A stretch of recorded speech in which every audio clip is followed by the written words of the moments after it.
إن الحمد لله نحمده ونستعينه ونستغفره ونعوذ بالله من شرور أنفسنا ومن سيئات أعمالنا من يهده الله فلا مضل له ومن يضلل فلا هادي له أشهد أن لا إله إلا الله وحده لا شريك له وأشهد أن محمدا عبده ورسوله لا نبي بعده قال الله تعالى يا أيها الذين آمنوا اتقوا الله حق تقاته ولا تموتن إلا وأنتم مسلمون يا أيها الناس اتقوا ربكم الذي خلقكم من نفس واحدة وخلق منها زوجها وبث منهما رجالا كثيرا ونساء واتقوا الله الذي تساءلون به والأرحام إن الله كان عليكم رقيبا يا أيها الذين آمنوا اتقوا الله وقولوا قولا سديدا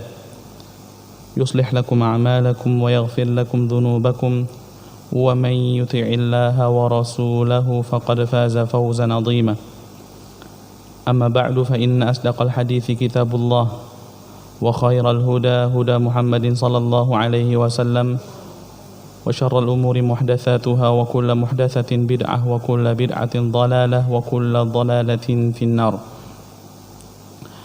إخوة الإيمان رحمني ورحمكم الله إخواني وأخواتي في الدين أعزني وأعزكم الله Alhamdulillah, bersyukur kita kepada Allah Azza wa Jal dengan rahmat limpahan karunia Allah Subhanahu wa Ta'ala.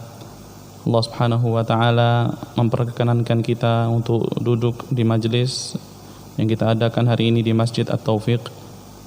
Ini semua berkat bantuan Allah Azza wa Jal, dan seluruh ketaatan yang kita lakukan adalah murni karena bantuan Allah Subhanahu wa Ta'ala. Allah Subhanahu wa Ta'ala berfirman, walaula fadlullahi alaikum wa rahmatuhu lattaba'tumus syaitana illa qalila. Kalaulah bukan karena rahmat Allah, kalaulah bukan karena karunia Allah, niscaya kalian akan menjadi pengikut syaitan kecuali sedikit sekali daripada kalian. Jadi kemampuan melaksanakan ibadah termasuk duduk di majelis ini adalah murni karena rahmat dan karunia Allah Subhanahu wa Ta'ala. Salawat dan salam tak lupa kita curahkan kepada junjungan kita Nabi Muhammad sallallahu alaihi wasallam beserta kepada para sahabat, para kerabat serta orang-orang yang mengikuti beliau sallallahu alaihi wasallam di dalam kebaikan. Ikhwatul iman rahimani wa rahimakumullah, sekarang ini kita berada pada tanggal 21 Ramadan. Semalam kita memasuki malam ke-21. Dan sekarang ini kita sudah memasuki 10 hari terakhir daripada bulan Ramadan.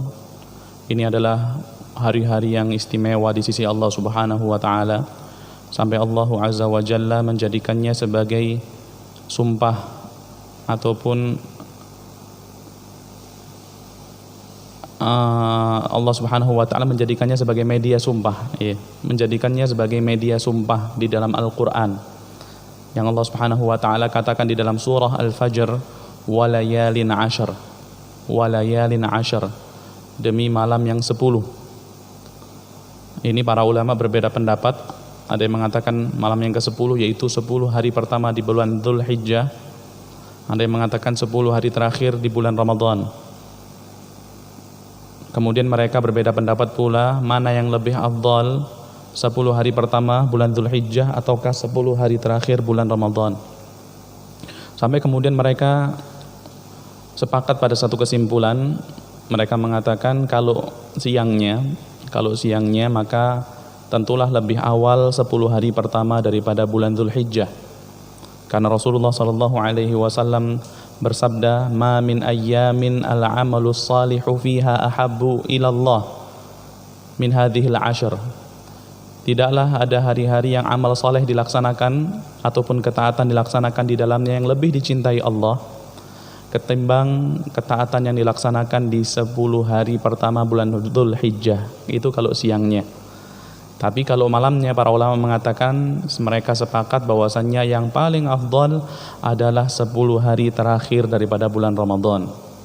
Yang kemudian semalam kita masuk pada 10 hari ataupun hari malam ke-21 ya daripada bulan Ramadan, yang itu artinya bulan Ramadan 2/3-nya telah pergi meninggalkan kita. Bulan Ramadan 2/3-nya telah pergi meninggalkan kita. Dan kita tidak boleh kemudian puas apa yang kita raih pada 20 hari pertama bulan Ramadan, karena sesungguhnya masih ada 10 hari terakhir dan amalan itu dilihat di akhirnya. Amalan itu dilihat di akhirnya. Rasulullah SAW mengatakan innamal a'malu bil khawatim. Sesungguhnya amalan itu tergantung pada akhirnya. Sampai para ulama mengatakan jangan sampai kalian kalah cerdas ketimbang kuda pacu. Kalah cerdas ketimbang kuda yang sedang berpacu di medan pacuan. Kenapa? Kuda kalau dia berlomba kemudian sudah melihat garis finish, maka kuda tersebut akan semakin mempercepat larinya. Jadi jangan sampai kemudian kita ini sudah melihat garis finish, sudah tinggal 10 hari lagi, malah kemudian kita kendor. Dan itu yang kita alami, subhanallah. Ya, semangat itu seakan sudah memudar. Kalau ibaratnya orang naik mobil ya bensinnya sudah mau habis. Kalau ibaratnya orang lari maraton ya kekuatannya sudah mulai habis. Ini yang dialami setiap orang, semua orang. Yang dinamakan dengan futur. Apa itu futur? Futur. Menurun.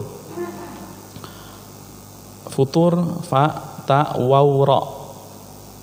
Pakai ta ya, bukan pakai to. Kalau to itu ta'amul fatur ya sarapan ya. Pakai to itu sarapan maksudnya. Atau iftar kita katakan, ini buka puasa ya. Tapi kalau futur pakai ta itu apa maknanya? Yaitu sakana ba'da hiddah. Yaitu seakan-akan seseorang itu menurun setelah semangat, itu yang dinamakan futur. Lemah melaksanakan amalan setelah sebelumnya dia semangat. Setelah sebelumnya dia semangat. Kita sepakat kemarin wallah ketika masuk Ramadan itu kita senang sekali, kita menyambut sekali ya, seakan-akan kemudian kita semangat melaksanakan ketaatan itu, cepat kita melaksanakannya, baca Al-Qur'annya, puasanya Masya Allah ya, kemudian sholat sunnahnya, sedekahnya. Ini sudah berjalan 20 hari, mulai seakan-akan apa?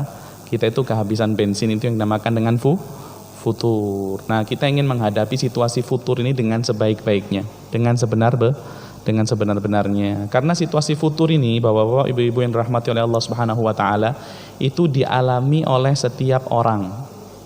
Situasi futur itu dialami oleh setiap orang.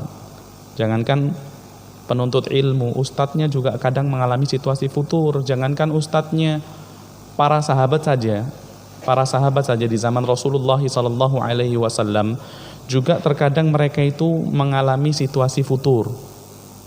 Ada seorang sahabat yang istimewa di sisi Rasulullah, dia itu termasuk katibul wahyi, termasuk pencatat wahyu. Ya, jadi kalau ada wahyu turun, maka Rasulullah SAW mendiktikannya kepada beberapa sahabat, termasuk diantaranya sahabat ini. Namanya yaitu Hanzalah. Siapa namanya?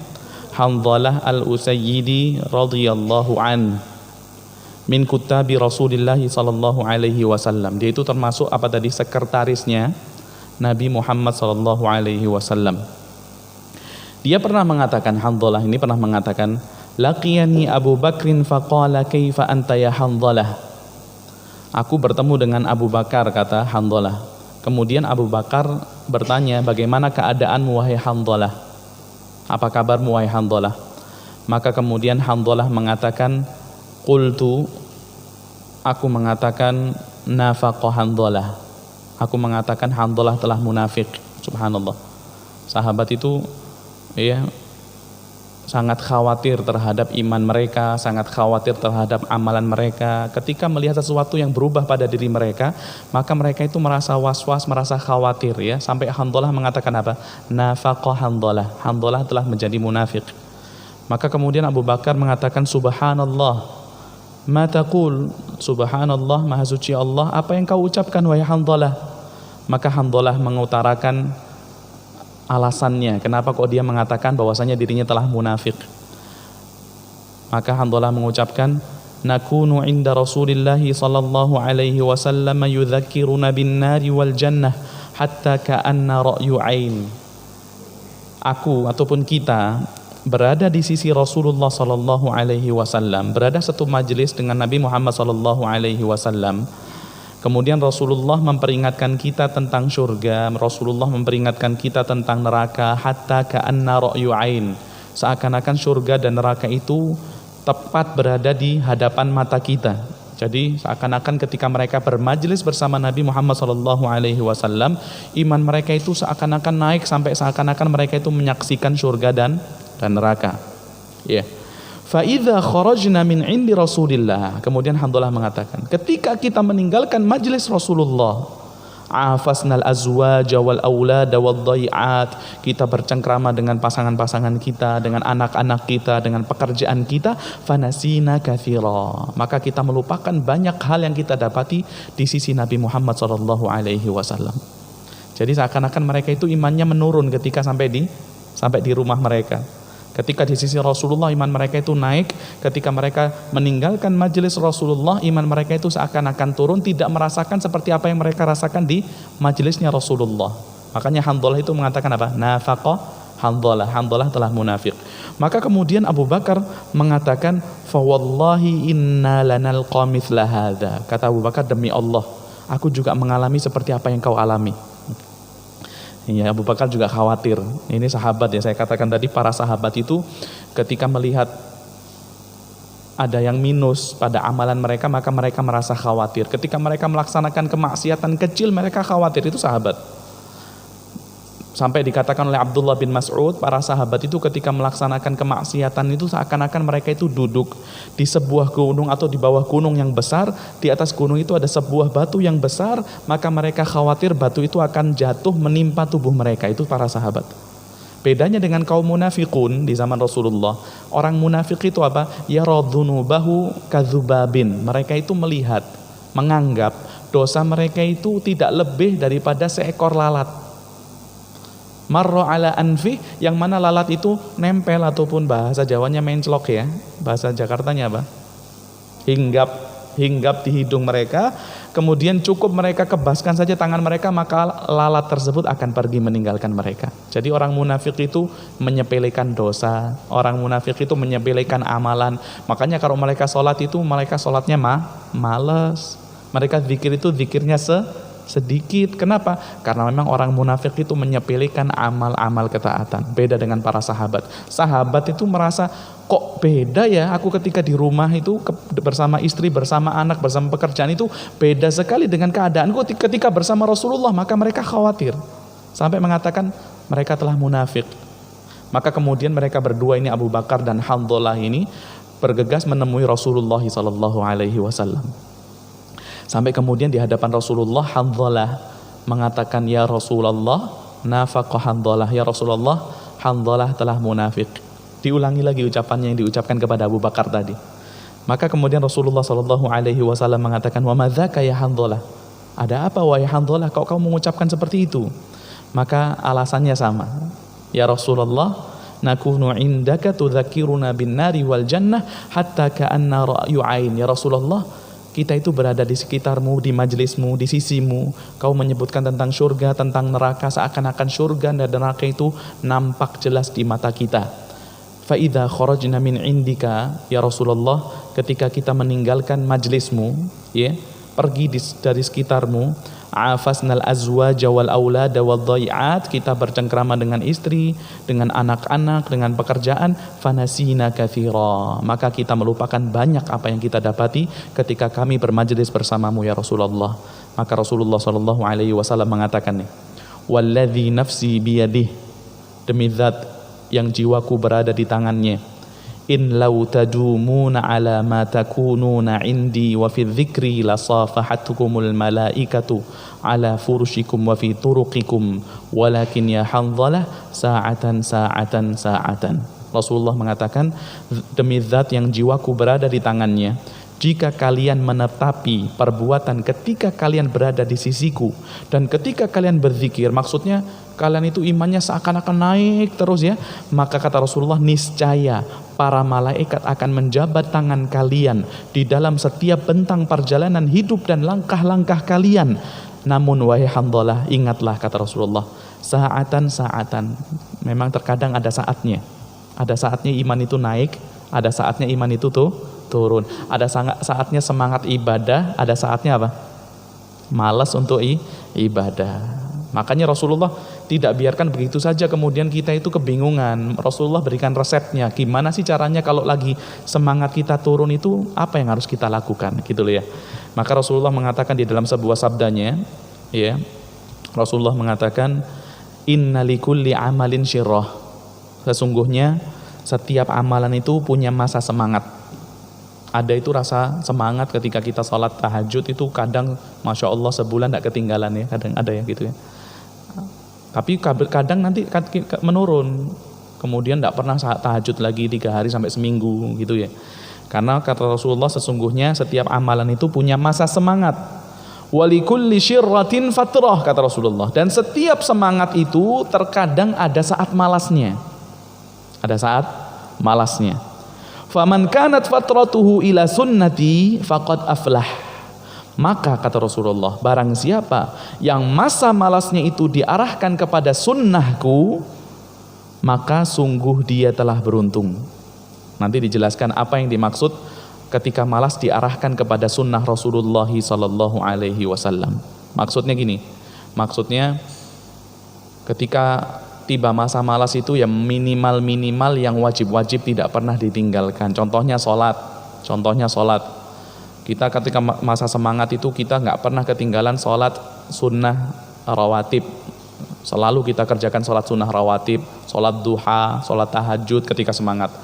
Ketika tiba masa malas, ya minimal yang sunnah-sunnah tadi, hanya yang sunnah tadi ditinggalkan, tapi sholat wajibnya tidak pernah ketinggalan. Yang laki-laki misalnya bapak-bapak, misalnya ketika ketika masa malasnya itu datang, tetap harus sholat 5 waktu di masjid, misalnya melaksanakan takbiratul ihram bersama imam, itu salah satu di antara mengarahkan masa malasnya itu kepada sunnah Rasulullah sallallahu alaihi wasallam. Contohnya biasanya semangat sedekah, ya, satu hari tidak kurang dari 50.000 misalnya gitu. Ketika tiba malasnya ya minimal berapa, kalau putar balik bisa kasih orang 2.000, alhamdulillah gitu ya. Jangan sampai itu aja nggak ngasih, bahaya sekali. Jangan sampai ketika misalnya kita lihat ada di dashboard mobil kita ada uang 5.000 atau 10.000, ada orang susah, ibu-ibu ya di lampu merah jual apa itu biasanya tisu. Jangan sampai kemudian tangan kita berat ngambil yang 10.000 itu untuk sekedar bahagiakan seorang wanita tadi, ibu-ibu tadi yang kehujanan kayak kepanasan, mungkin dia jual tisu, kita keluarkan 10.000. Biasanya 50.000 kalau lagi semangat. Ya kalau nggak semangat 5.000 minimal jangan sampai nggak keluar gitu loh. Yang dimaksud dengan apa? Mengarahkan masa malasnya itu kepada sunnah Rasulullah Sallallahu Alaihi Wasallam. Iya. Tapi kalau orang sudah kebiasaan tidak pernah mengerjakan sholat sunnah rawatib misalnya, maka ketika tiba masa malasnya bahaya sekali. Bisa jadi yang laki-laki ini bisa jadi sholatnya itu masbuk mulu, ya, tidak pernah takbiratul ihram lagi bersama imam. Bisa jadi naudzubillah sholatnya itu akan dilaksanakan di akhir waktu. Yang itu kemudian menjadikan mereka itu sebagaimana firman Allah, fawailul lil musallin alladzina hum an salatihim sahun. Mereka sholat tapi lalai di dalam sholatnya. Para ulama mengatakan yaitu mengakhirkan sholat sampai hampir keluar daripada waktunya. Itu yang dinamakan sahun. Sholat. Allah katakan apa di dalam surah Maryam? Fa khalafa min ba'dihim khalfun adha'us salata wattaba'us syahwat.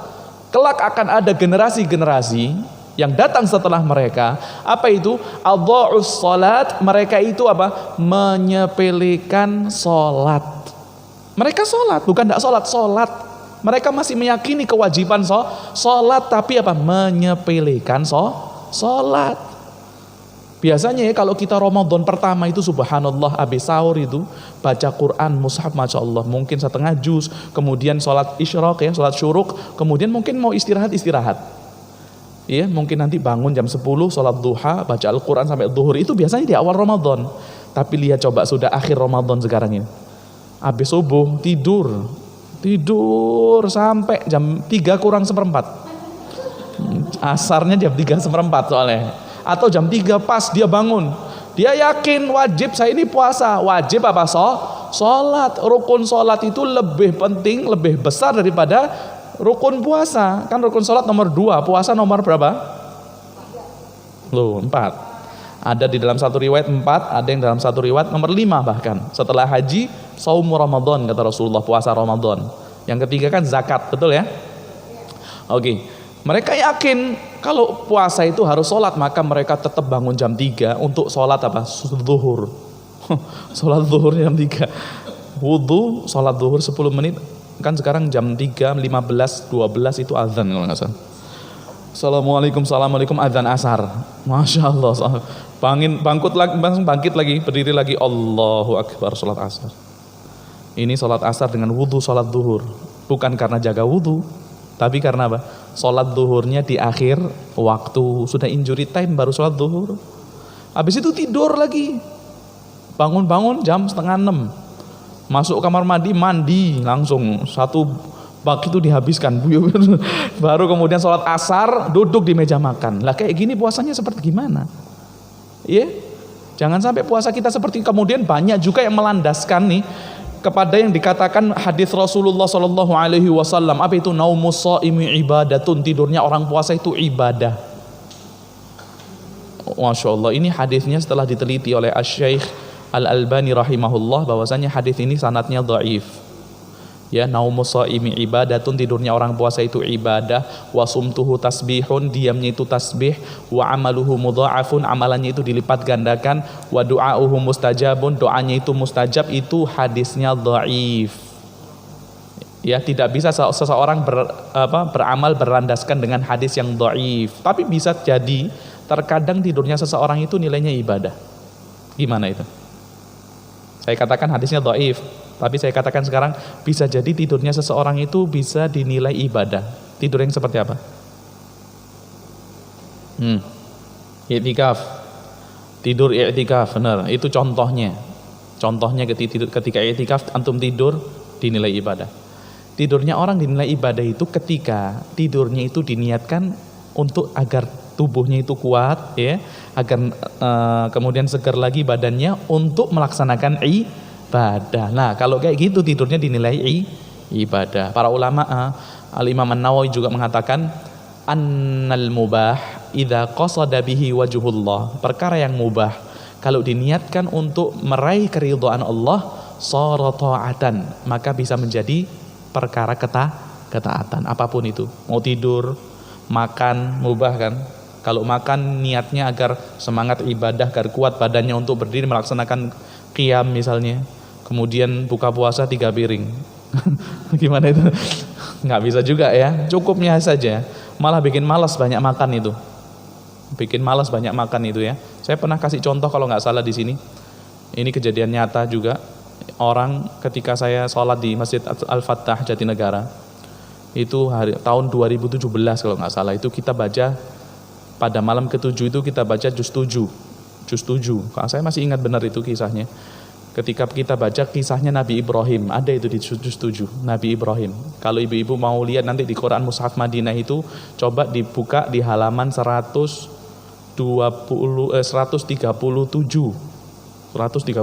iya. Nanti di rumah dicatat aja nggak masalah. 137 karena 121 itu selesai juz 6, 122 mulai juz 7, ya 137 betul. Itu Nabi Ibrahim di halaman itu diceritakan Nabi Ibrahim itu melihat ke arah bintang, itu kisahnya tuh, ingat tak? Melihat ke arah bulan, melihat ke arah matahari, kemudian mengatakan bintang ini Tuhanku. Ketika bintang itu tenggelam, la uhibbul afilin, aku nggak suka yang tenggelam, kata Ibrahim, betul ya? Ketika melihat bulan, Allah katakan falamma janna alaihi al-lailu ra'a kaukaba, itu lihat bintang. Kemudian apa? Falamma ra'al qamara bazighan qala hadza rabbi falamma afala qala la illam yahdini rabbi la akunanna minal qaumidh dhallin. Saya baca gitu, tahu-tahu di belakang ada yang amin. Itu saya lagi sholat, lagi ngimani, bingung, ya Allah, Ini perasaan saya sudah baca Al-Fatihah, kenapa kok masih amin? Ternyata setelah sholat itu yang amin tadi maju. Ya Allah Ustaz, saya yang amin tadi itu saya minta maaf. Kenapa? Saya ketiduran sholatnya, tidur. Sholat sambil tidur, kenapa? Buka puasanya terlalu banyak. Masya Allah. Jadi kalau makannya terlalu banyak otomatis apa? Ngantuk pasti itu sudah. Ini tempat favorit ini tiang ini. Ini paling tempat soft ini. Masya Allah, ini tempat favorit, sampai senderan di tiang-tiang itu. Tidur sudah nggak bakal sanggup. Ibadah itu kata Rasulullah cukup, katanya makan itu cukup beberapa suap yang yukimna sulbahu, yang akan menegakkan punggungnya untuk bisa diajak melaksanakan ketaatan, yaitu sholat. Kata Rasulullah kalau nggak cukup sudah ya oke, jadikan sepertigamu lambungnya itu dijadikan makanan, sepertiga kedua jadikan minuman, sepertiga ketiga dijadikan apa? Udara. Jangan sampai 2/3 itu makanan, kemudian minuman, udaranya cuma sedikit, ya udah ngantuk ya, kurang udara itu bikin ngantuk Bu. Coba, mau nggak percaya ya, kalau naik mobil buka kaca spionnya itu, angin biarin masuk, coba lihat aja, pasti nguap-nguap ibu. Iya, itu sudah otomatis. Kurang udara itu bikin apa? Bikin ngantuk. Itu pasti, itu rongga tubuhnya itu kurang udara karena kebanyakan makanan. Lah ini gimana? Takjilnya itu 10 macam. Lontong takjil, tahu takjil, tahunya macam-macam, tahu isi, tahu jeletot, macam-macam. Belum nanti di situ ada mendoannya, itu baru takjil.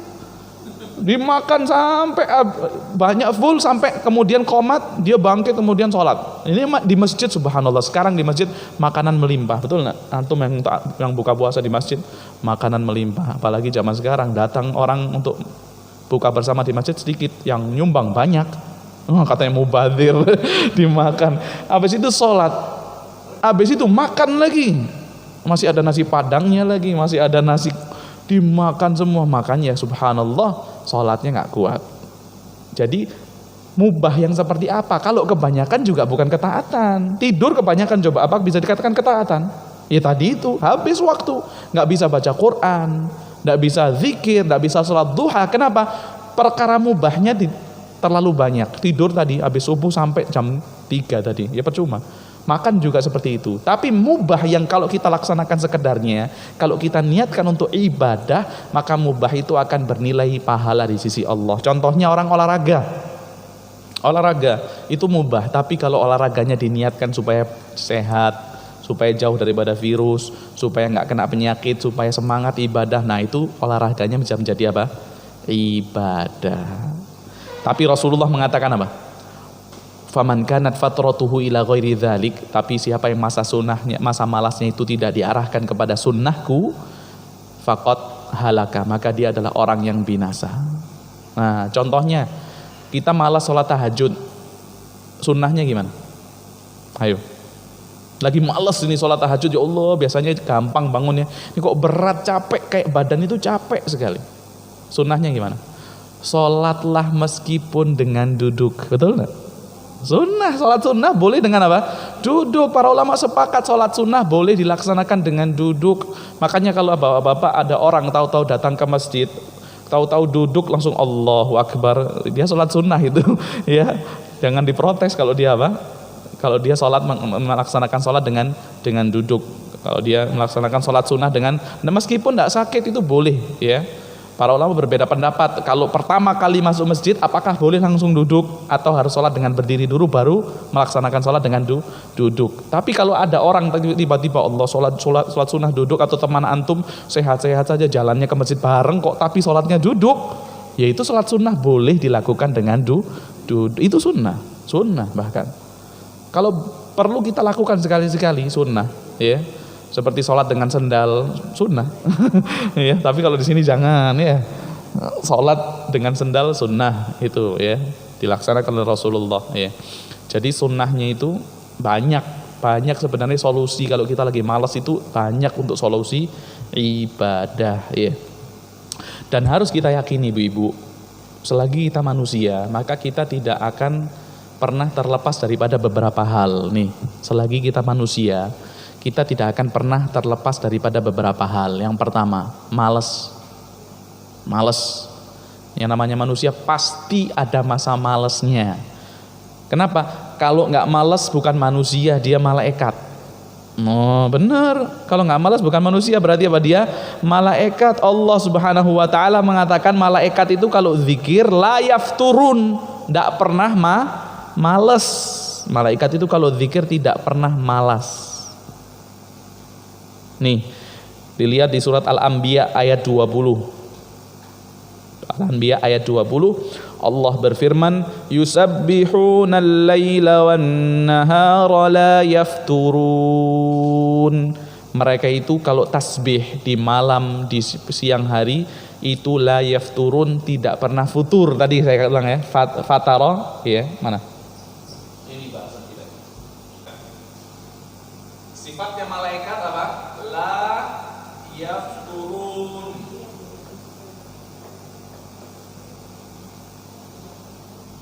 Ini malaikat. Oke. Jadi selagi kita manusia, ini kaedahnya selagi kita manusia yang pertama. Kaedah. Selagi kita manusia yang pertama, manusia pasti ada masa malasnya. Nah, gitu ya. Jangan malas terus.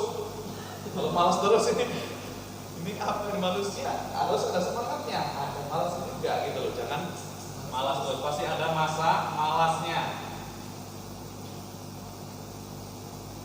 Apalagi sudah 10 hari terakhir Ramadan, itu kadang perasaan kita itu sudah nggak sama kayak pertama Ramadan, betul ya? Karena apa? Para ulama mengatakan terlalu sering seseorang berinteraksi dengan sesuatu, saya ulangi, terlalu sering seseorang berinteraksi dengan sesuatu itu bisa mengurangi sensitivitas, betul ya? Contohnya yang pertama kali berangkat ke Masjidil Haram atau ke Makkah untuk melaksanakan umroh, ketika pertama kali melihat itu Masjidil Haram, pertama kali melihat itu Ka'bah al-Musyarrafah, ya, dia itu Masya Allah kadang ada yang sampai nangis, iya kan? Ada yang ketika lihat Ka'bah sampai nangis, sampai diajak pulang itu nggak mau, diajak pulang ke hotel, enggak deh, saya di masjid aja deh, saya mau iktikaf. Masya Allah, hari pertama Bu, besoknya mulai masih tetap, waduh mau pulang tapi kebetulan ada yang buka puasa, ya, lagi buka puasa, udah deh saya nggak mau makan di hotel, di sini makanan juga lumayan, ada kurmanya, mau enak-enak, pakai yogurt, pakai roti, ya, kopinya itu kopi Arab enak, wis pokoknya, nggak mau pulang lagi. Hari kedua, baru hari kedua, sama nggak tawaf, terus habis sholat sunnah tawaf lagi. Hari ketiga, mulai diajak pulang ke hotel, ya akhir deh coba mau lihat gimana sih kamarnya. Masya Allah, tadi pas taruh koper langsung habis itu mandi, wis nggak balik-balik, habis mandi setelah dia tahallul, ya, biasanya kan kalau jam 2 kita umroh itu, ya udah sebelum subuh itu baru kelar, kita potong rambut di bawah tower Zamzam, potong rambut, kemudian balik ke hotel, mandi, udah pakai baju gini lagi kan ya, udah buka baju ihramnya, itu banyak nggak pulang, 2 hari 3 hari saya bawa jamaah itu, ada banyak semangat juga gitu. Tapi hari ketiga mulai pengen ngerasain tidur di kamar hotel, mulai itu. Tapi tetap azan, langsung sebelum azan 5 menit udah mandi, langsung berangkat, jangan sampai ketinggalan takbiratul ihram, sholat di Masjidil Haram. Masya Allah. Hari keempat mulai sholatnya di masjid hotel. Hari kelima udah nggak di masjid hotel lagi, di kamar. Itu banyak. Hari keenam tawafnya bukan di Ka'bah tawafnya, tapi tawafnya di Zamzam Tower tadi. Dia bingung, dia belum beli oleh-oleh, ponakannya nih, cucunya belum, akhirnya habis waktunya. Kenapa? Karena terlalu banyak interaksi dengan sesuatu akan menjadikan sensitivitas kita berkurang. Coba pengantin baru deh, yang baru nikah, Masya Allah, itu ke masjid saja sama istrinya ditungguin. Nah, dia pulang dari masjid, istrinya udah di depan pagar. Masya Allah, kangen gitu. Tapi coba udah 10 tahun nikah, udah bawa kunci sendiri, udah nggak ada yang bukain pintu. Iya, subhanallah, ya betul ya, antum baru nikah juga. Oh belum, kau udah tahu. Iya bener. Kalau contohnya nih, kalau dulu kita dituntut untuk sensitif sama pasangan kita itu gampang. Kita pulang dari masjid, apa yang pengennya dia tuh dibawain yang sudah. Itu masih setahun pertama. Tahun kedua, tahun ketiga susah. Laki-laki apalagi dituntut untuk sensitif. Apalagi wanita itu jargonnya apa? Nggak sensitif gitu ya, dikit-dikit gitu susah. Sudah terlalu sering berinteraksi dengan sesuatu mengurangi sensitivitas. Contohnya Ramadan ini, coba pertama Ramadan nangis kita. Pertama Ramadan seneng kita, besoknya Ramadan, jangan besoknya Ramadan, sebulan sebelum Ramadan sudah pasang status 30 hari menjelang Ramadan, 29, 28, 10 hari, 5 hari, sehari. Waduh, itu seneng ketemu Ramadan, seneng. Kemudian persiapan apa sih supaya bisa ibadahnya itu enak, apa sih supaya nanti udah deh gak ribet-ribet sahurnya gitu ya, udah stok makanan dulu frozen, dia bikin empal kayak apa, kemudian dimasukkan ini ayam goreng, udah tinggal goreng supaya nanti baca Qur'annya itu Masya Allah gitu ya. Enak mungkin pertama dia gitu sahur, Masya Allah dia sholat tahajud dulu, santai dia jam 3 itu masih gak bingung, sudah tinggal goreng. Iya, sholat baca Al-Quran, zikir apa semua, baru setengah 4 baru goreng-goreng, jam 4 baru makan sahur, diakhirkan sahur kan ya. Jadi Alhamdulillah. Sekarang sudah ya Pak, malah cari yang ribet itu justru sekarang. Coba dipikir, cari yang ribet justru mau mendekati Lebaran, mulai itu masak-masak lagi. Yang mana yang di awal tadi itu mana? Yang cerdasnya ya, pertama kan cerdas ya, Masya Allah stok makanan supaya gampang, itu cerdas kita katakan.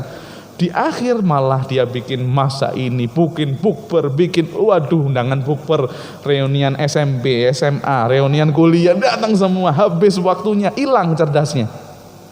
Kayak tadi kalah sama kuda pacu. Kuda itu lihat garis finish malah speednya dikencengin, kita ya Allah malah lemes. Karena memang sifat manusia itu seperti itu, lupa. Malas itu gandengannya nanti lupa. Ya. Dia akan lupa, dia akan malas. Jadi kita harus sadar manusia itu memang sifat bawaannya itu malas. Makanya nih Rasul paling sering meminta perlindungan daripada sifat malas. Termasuk meminta perlindungan daripada berhutang. Itu Rasulullah. Apa doanya yuk? Allahumma inni a'udzubika minal hammi. Ngapal? Wal hazani. Wa minal ajzi wal kasal wa minal jubni wa minal bukhl wa min ghalabatid daini wa qahrir rijal. Ini zikir pagi petang Bu? Enggak tahu.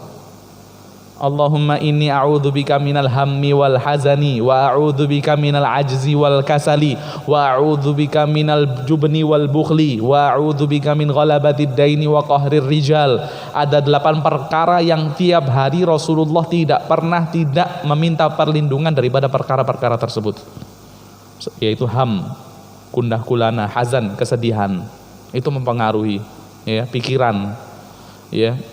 Ham itu para ulama mengatakan sesuatu yang berkaitan dengan masa yang akan datang. Ham belum ada, belum kejadian udah dipikirin. Ini yang bikin kita rugi banyak gitu ya. Belum tentu, terkadang dimudahkan sama Allah ya, belum tentu susah, tapi kita sudah pikirkan, kita habiskan waktu kita sekarang untuk memikirkan yang akan datang. Itu yang dinamakan dengan ham, gundah gulana ya. Kemudian al-hazan, sedih, itu yang berkaitan dengan sesuatu yang sudah terjadi. Apa itu? Ya musibah yang sudah kejadian tetap kita pikirin, itu kan bikin rugi juga, bikin habis waktu juga, betul ya? Paham Bu ya? Jadi al-ham itu sesuatu yang akan datang, al-hazan itu sesuatu yang sudah berlalu. Kemudian Rasulullah mengatakan wa minal ajzi wal kasli. Aku berlindung diri kepadamu ya Allah daripada tidak mampu. Ajz itu tidak mampu melaksanakan ibadah, melaksanakan amalan, ikhlas ketika ibadah, istiqomah di dalam beribadah, itu ajz, ketidakmampuan. Wa minal kasal, dan sifat malas. Dan Rasulullah juga sering meminta perlindungan daripada hutang. Ini bahaya Bu, hutang. Wa min ghalabatid dain, lilitan hutang. Lilitan hutang itu sangat berbahaya. Kalau lilitan usus enak ya. Lagi siang-siang di Ramadan makan bubur ayam, ada lilitan usus enak. Tapi kalau lilitan hutang bikin pusing. Rasulullah terus para sahabat bertanya, ya Rasulullah, kenapa sering sekali kamu meminta perlindungan daripada hutang? Kata Rasulullah, orang itu kalau hutang itu kalau ngomong dusta, kalau janji tidak tepatin, ingkarin. Kenapa kok sering sekali Rasulullah meminta perlindungan dari hutang?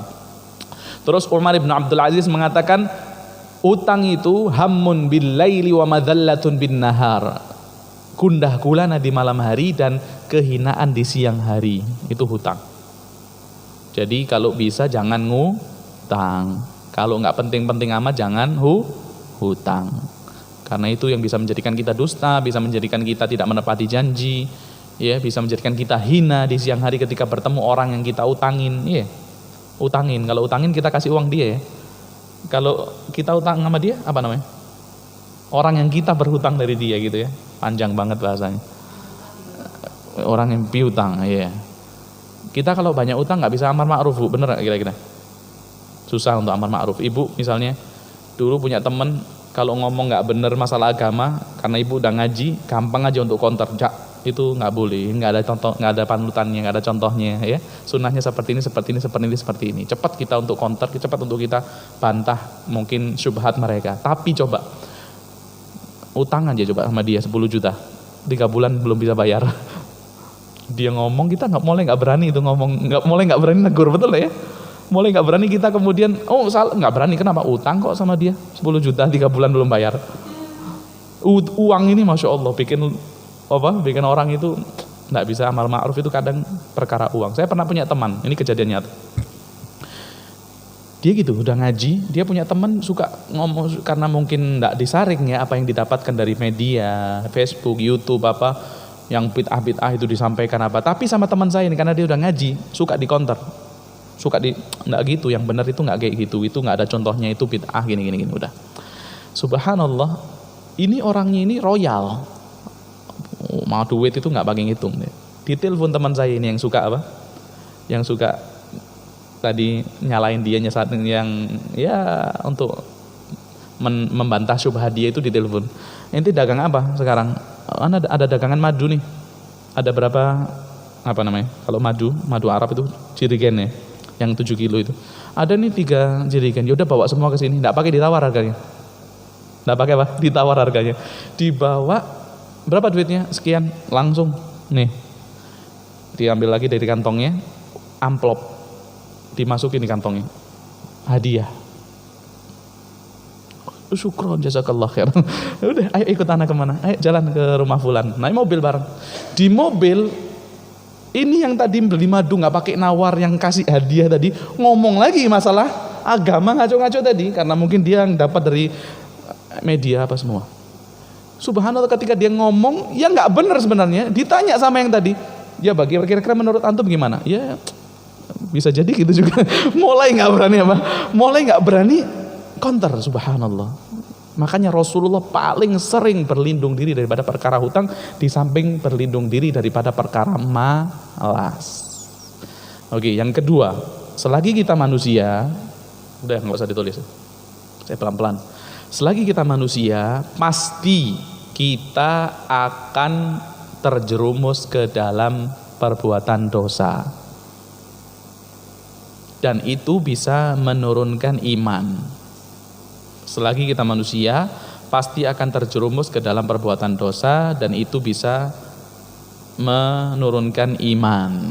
Rasulullah bersabda, kullu bani Adam khata' wa khairul khata'ina at-tawwabun. Setiap anak Adam itu pasti melaksanakan kesalahan, dan orang yang paling baik daripada yang melaksanakan kesalahan itu adalah orang yang segera bertaubat. Ya. Jadi ada saatnya kita itu maksiat, ada saatnya kita itu kemudian dorongan syahwat melaksanakan maksiat. Ya memang katanya Ramadan ini kan apa? Syaitan dibelenggu, betul ya? Kemudian jin-jin jahat dibelenggu. Kok masih ada orang maksiat? Jawabannya apa? Para ulama mengatakan yang dibelenggu itu bagi siapa? Yaitu bagi orang yang benar-benar melaksanakan puasa dengan apa? Dengan tepat lah, dalam artian dengan menunaikan segala tuntutan puasa. Itu yang setannya dibelenggu. Tapi kalau yang enggak, yang puasa hanya sekedar menahan makan dan minum, itu syaitan tidak dibelenggu bagi mereka. Salah satu pendapat mengatakan seperti itu. Ada juga yang mengatakan kenapa kok banyak orang yang melaksanakan maksiat di siang hari bulan Ramadan padahal katanya syaitan dibelenggu. Ada yang mengatakan bahwasanya yang dibelenggu itu adalah maradatul jin, yaitu syaitan ataupun jin-jin yang gembong-gembongnya saja, ketua-ketuanya saja, bukan yang kerucu-kerucunya. Kalau yang bawahan pangkat kopral itu nggak dibelenggu. Makanya kalau Ramadan masih saja kena godaan jin-jin pangkat kopral, syaitan pangkat kopral, gimana lagi kalau setelah Ramadan itu yang goda itu maijen jenderalnya ya habis tambahan ya. Gampangnya gini, kalau Ramadan saja kita nggak bisa ibadah dengan maksimal, gimana lagi di luar Ramadan? Padahal Ramadan ini sudah dikondisikan sama Allah, betul enggak? Dikondisikan sudah. Sampai ada penyeru ya baghiyal khairi aqbil, wahai orang yang semangat melaksanakan kebaikan sambutlah bulan ini. Kalau Ramadan kita nggak bisa berdiri di shaf sholat tarawih, mendengarkan bacaan imam dengan semangat, tidak ngantuk, apalagi kalau imamnya baca sudah mulai alif lam mim, tidak ada rasa itu bersyukur kita. Kenapa? Kalau Ramadan saja tidak bisa menjadikan kita berdiri di shaf yang bacaannya lumayan panjang, tidak sebagaimana selain Ramadan, maka kapan lagi kita akan berdiri di shaf tersebut di luar Ramadan? Karena ada lagi masjid-masjid yang biasa bikin sholat panjang juga nggak ada sholat panjang. Jadi beruntung kalau di masjid dekat rumah kita itu Masya Allah beda Ramadannya dengan hari-hari selainnya. Kalau hari-hari selainnya itu yang dibaca wadduha, alam nashrah, at-tini waz-zaitun ya. Tapi kalau Ramadan datangin imam dari luar, ada gitu ya. Kemudian sholatnya itu ya alhamdulillah, bacanya itu 1 lembar 1 rakaat, alhamdulillah, bersyukurlah. Kenapa? Kalau kita nggak sanggup berdiri di shaf itu, maka nggak mungkin kita akan berdiri di luar Ramadan. Iya. Jadi manusia pasti bermaksiat, dan orang yang terbaik dari mereka yang melaksanakan taubat, segera kembali kepada Allah Subhanahu wa taala. Kemudian kaidah ketiga, hati itu sifatnya apa? Berbolak-balik. Nah, saya pernah saya kan kalau nggak salah sebelum corona pandemik di sini saya ngajar tazkiyatun nufus ya, betul nggak? Iya, kita kan bahas masalah hati kalau nggak salah, akhlak ya. Saya mau tanya lagi nih, tes. Ayo, bagaimana cara seseorang menjadikan hatinya itu suci, menjadikan hatinya itu bersih? Bagaimana cara mentazkiyah hati kita? Catatannya nggak dibawa Ustaz. Ya. Ayo gimana? Ada 2 resepnya. Apa ayo? Udah saya kasih tahu deh, waktunya habis nanti. Tahalli sama takhalli, kan pernah kasih tahu itu ya. Tahalli itu apa? Seseorang berhias dengan akhlak yang baik. Takhalli, seseorang melepaskan diri daripada akhlak yang buruk. Itu namanya apa? Cara mentazkiyah diri. Tahalli dan takhalli. Saya tulis juga, saya masih ingat. Hati sifatnya itu berbolak-balik. Kadang pagi ikhlas, malam riya. Pagi memaafkan, sore sudah mendendam. Itu hati seperti itu. Yang benar hati apa jantung? Ayo, hati apa jantung? Lupa semua nih. Al-qalb itu yang benar itu, para ulama, para ahli bahasa Arab mengatakan al-qalb itu bentuknya yaitu seperti buah pohon cemara. Buah pohon cemara tahu? Tahu nggak buah pohon cemara? Nggak pernah jalan-jalan ke puncak mana? Yang gini bentuknya terus berongga-rongga itu loh, yang bolong-bolong itu loh ya. Itu mirip ke hati atau mirip ke jantung? Jantung. Jadi yang dimaksud al-qalb di dalam Al-Quran, al-qalb di dalam hadis itu yang dimaksud jantung. Makanya orang Inggris saja masih bingung. Yang benar itu kalau patah hati itu bahasa Inggrisnya apa? Broken heart. Kalau serangan jantung bahasa Inggrisnya apa? Yang mana yang benar ini? Kok heart dua-duanya? Ya enggak? Jadi orang Inggris juga bingung kalau patah hati katanya broken heart. Kalau serangan jantung heart attack, yang mana yang benar? Jantung sama hati kok seakan-akan, padahal jantung bahasa Inggrisnya itu heart, hati apa? Liver. Bahasa Arab hati itu jantung itu al-qalb, hati itu apa? Akabid. Iya. Dan gampangnya deh, kalau kita sakit hati, yang dikatakan sakit hati karena mungkin teman kita ngomongnya itu kasar sama kita sakit hati, yang sakit mana? Mana yang sakit ayo? Dada apa di hatinya sini? Dadanya. Ya Allah, sakit hati gitu ya. Bukan sakit hati, sakit jantungnya itu yang sakit. Ya jadi sakitnya tuh di sini, betul ya? Di sini sakitnya ya jantung, hati itu kan di bawah, ya. Kalau di sini lapar itu bukan sakit hati. Ya Allah, ngomongnya kok nggak dijaga ya? Kan gitu kan ya? Jantung yang sakit. Jadi yang benar itu jantung. Mulai sekarang harus kita Kita perbaiki lagi itu ya. Yang dimaksud qalb itu jantung. Jantung manusia itu berbolak-balik. Makanya Rasulullah paling sering doanya ibu-ibu, nggak perlu saya catatkan lagi, sudah familiar ya Pak. Allahumma ya muqallibal qulub, tsabbit qalbi ala dinik. Wa ya Musa, ya itu doanya itu. Ya Allah, zat yang membolak-balikan jantung. Nah, kalau hati lagi. Ya, tetapkanlah jantung, ya boleh deh hati deh yang gampang ya, pada agamamu. Ya itu sifatnya hati. Jadi ada 3 ini kaidah yang harus kita pahami. Selagi kita manusia, kita malas, kita lupa. Selagi kita manusia, kita berbuat dosa dan maksiat yang bisa menyebabkan turunnya iman. Selagi kita manusia, hati kita itu pasti, ya jantung deh, hati lagi. Saya juga kebiasaan berbolak-balik. Nah, sekarang sebelum kita ini buka tanya jawab, kita akan sampaikan beberapa poin cara menghadapi situasi futur dengan sesuai petunjuk Rasulullah. Ya, cara menghadapi futur dengan sesuai petunjuk Rasulullah dengan cara yang benar.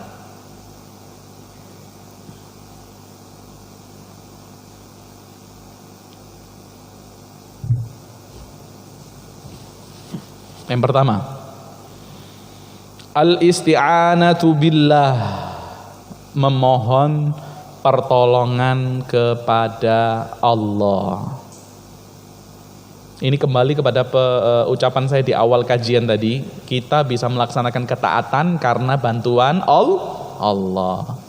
Kita bisa terhindar daripada malas melaksanakan ketaatan karena bantuan Allah. Bisa jadi jamaah kita yang harusnya hadir itu lebih banyak daripada ini, tapi subhanallah, yang Allah berikan taufik, yang Allah cabut rasa malasnya mungkin.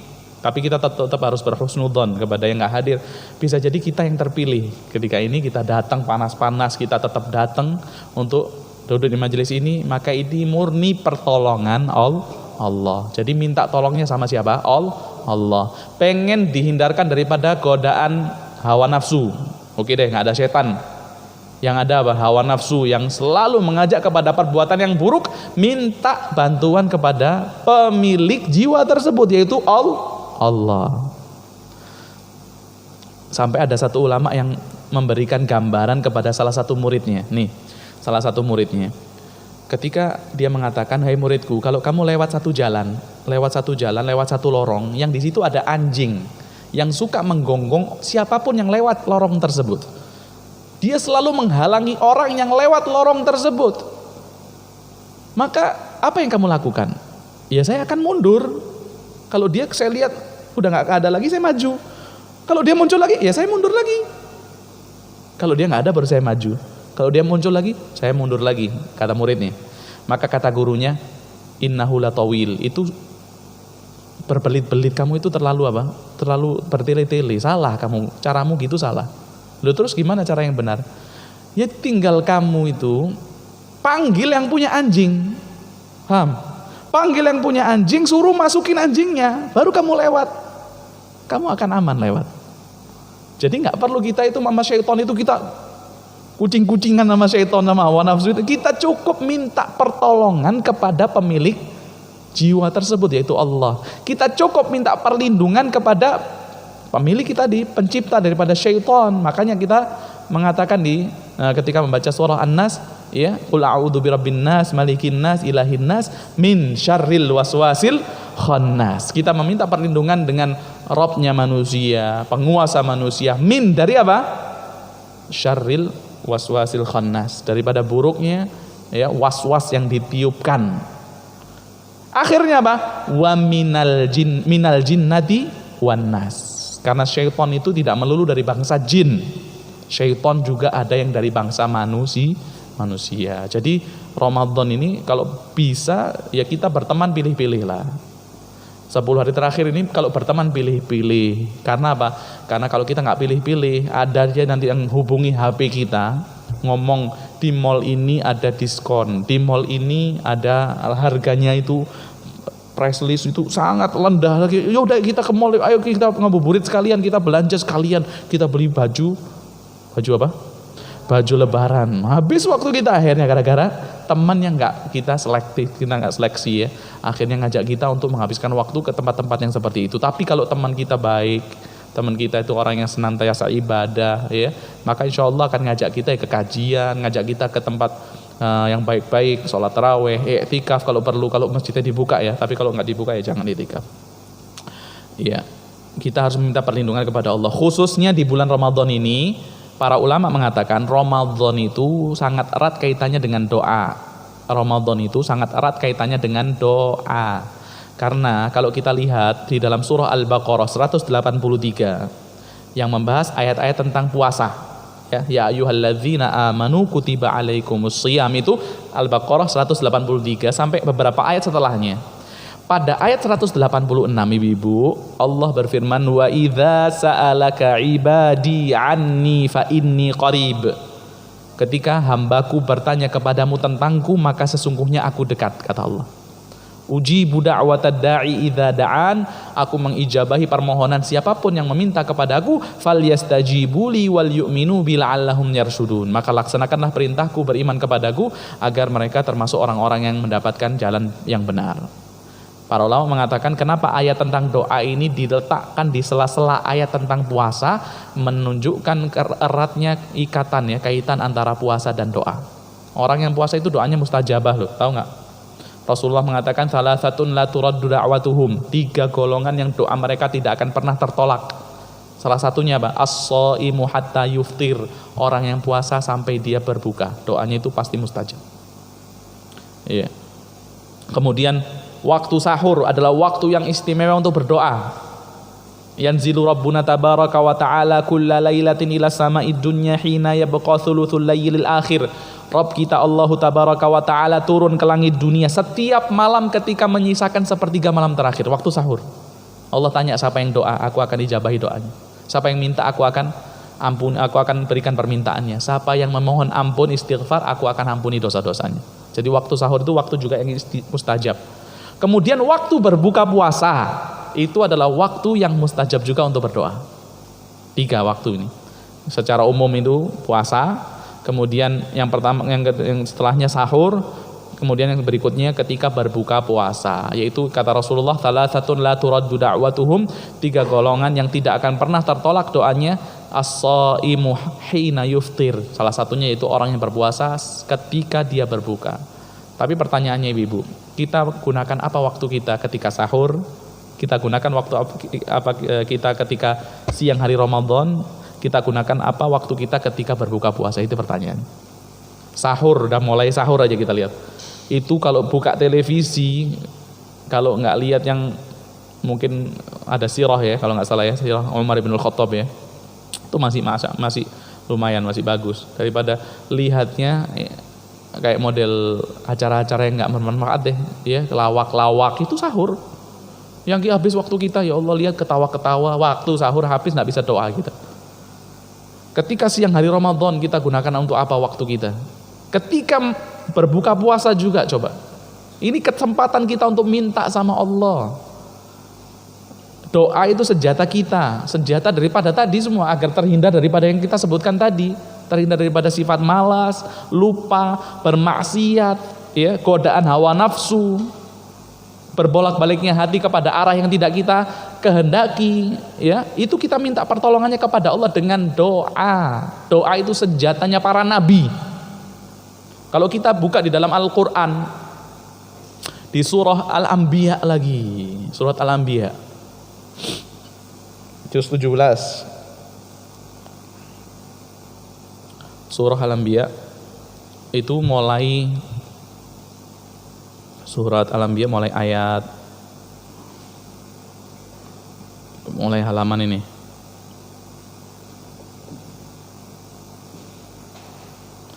Tentang beberapa nabi yang senjata mereka itu adalah doa.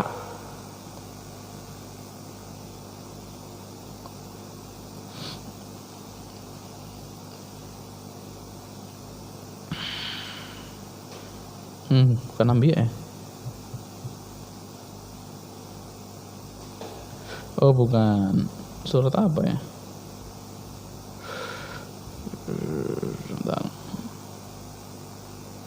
Rabbi la tadharni.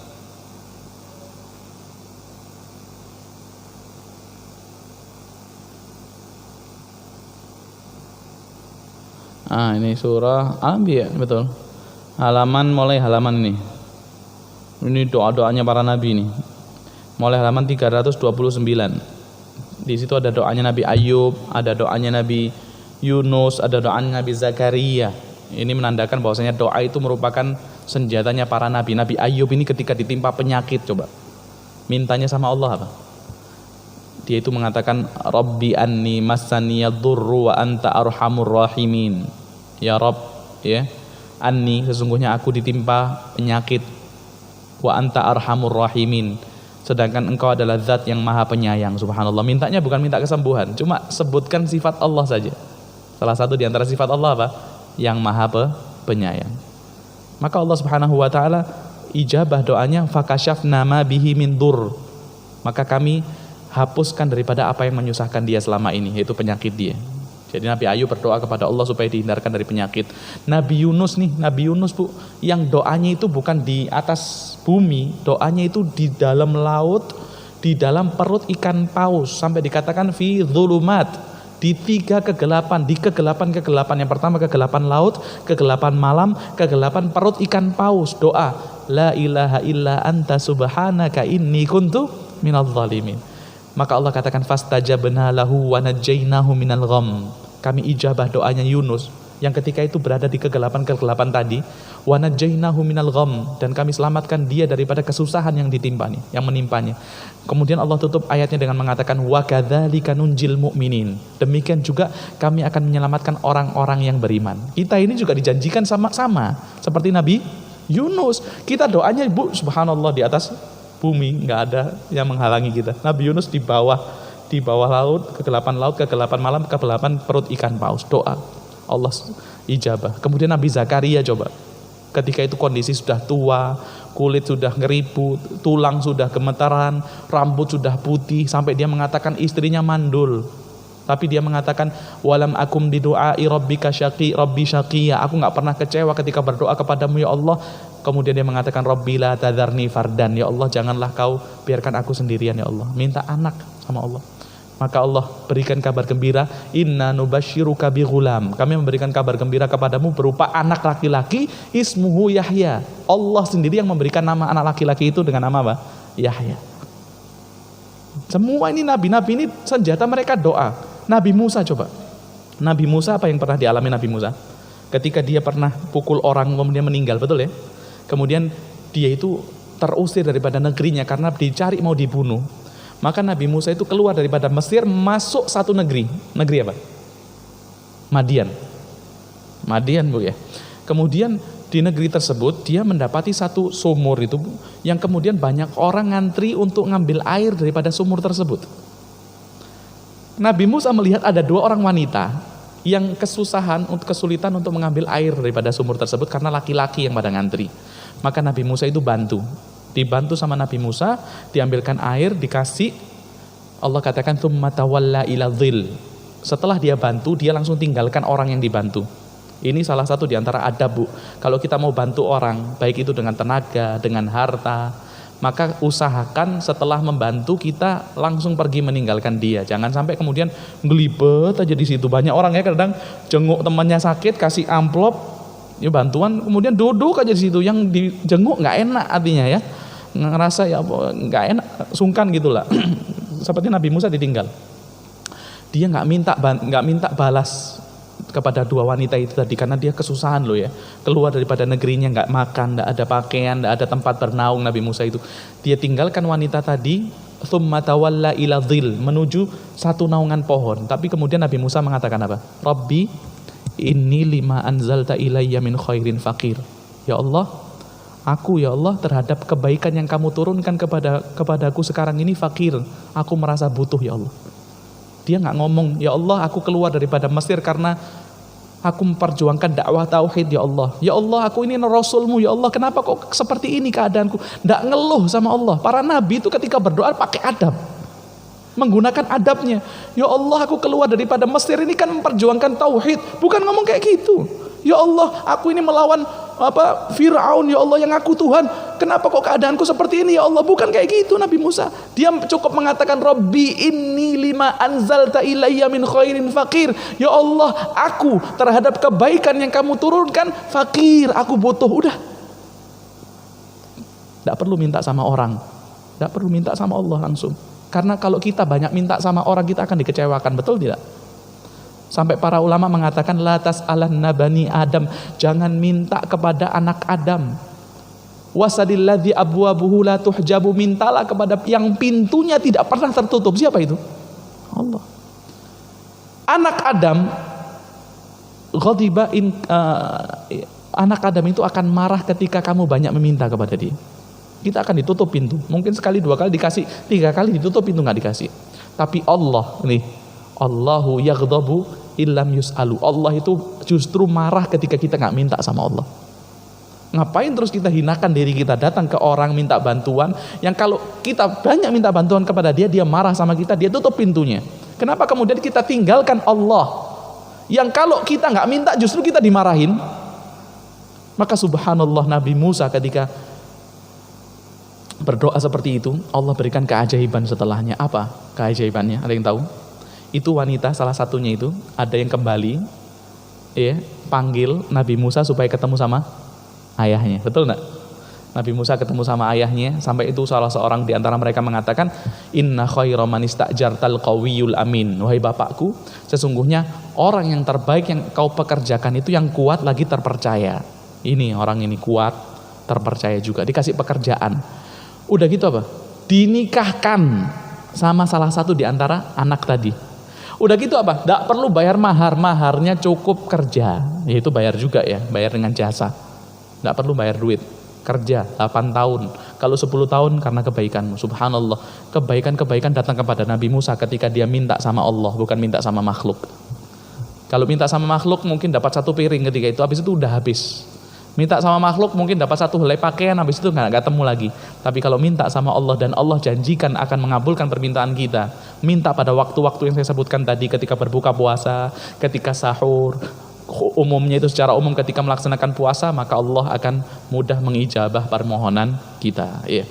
Itu yang pertama, al-isti'anatu billah, meminta pertolongan kepada Allah. Yang kedua, agar bisa menghadapi situasi futur yang melanda, yang kedua, beramal soleh sesuai dengan kemampuan. Jangan menforsir diri. Jangan menforsir badan. Jadi laksanakan amalan yang kita sanggup. Contohnya kita baca Al-Quran, ya udah 1 juz 1 hari. Banyak nggak Bu 1 juz 1 hari? Enggak ya, insya Allah ya, dicicil.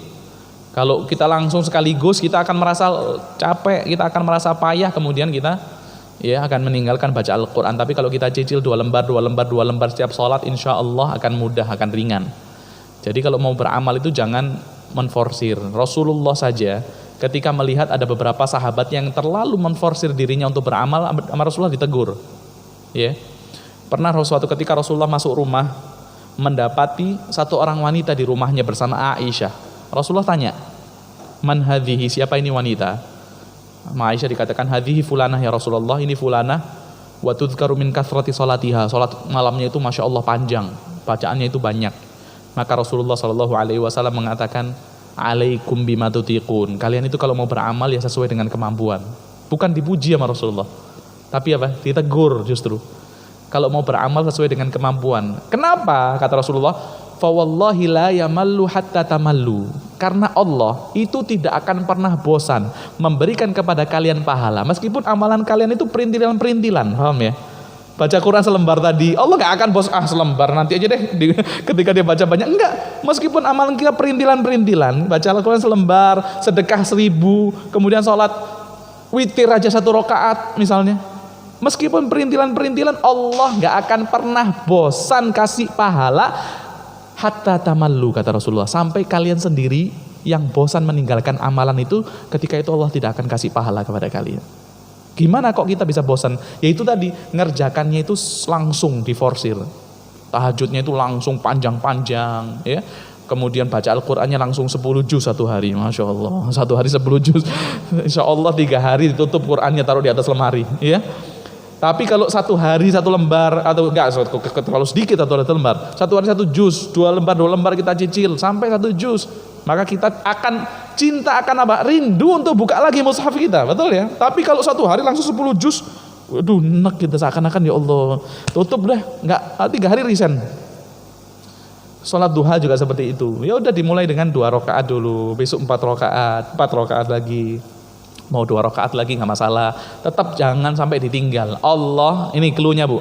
Allah tidak akan bosan memberikan pahala kepada kita meskipun amalan kita itu perintilan-perintilan, ya. Sampai kita sendiri yang meninggalkan amalan itu karena terlalu memforsir diri kita. Pernah Rasulullah masuk masjid, mendapati 1 tali yang terikat di antara 2 tiang. Ditanya sama Rasulullah, ini tali milik siapa? Ini milik Zainab. Idza fatara, ketika dia capek, fatara itu kan capek malas ya. Ta'allaqat, itu Zainab itu berpegangan dengan tali tersebut melaksanakan sholat sunnah. Kan berarti apa? Memaksakan diri. Maka sama Rasulullah bukannya dipuji itu Zainab, dilusur lepas talinya. Hulluh, lepas talinya. Liyusalli ahadukum nasyatah. Kalian itu kalau mau sholat ya tunggu ketika semangat. Maksudnya apa?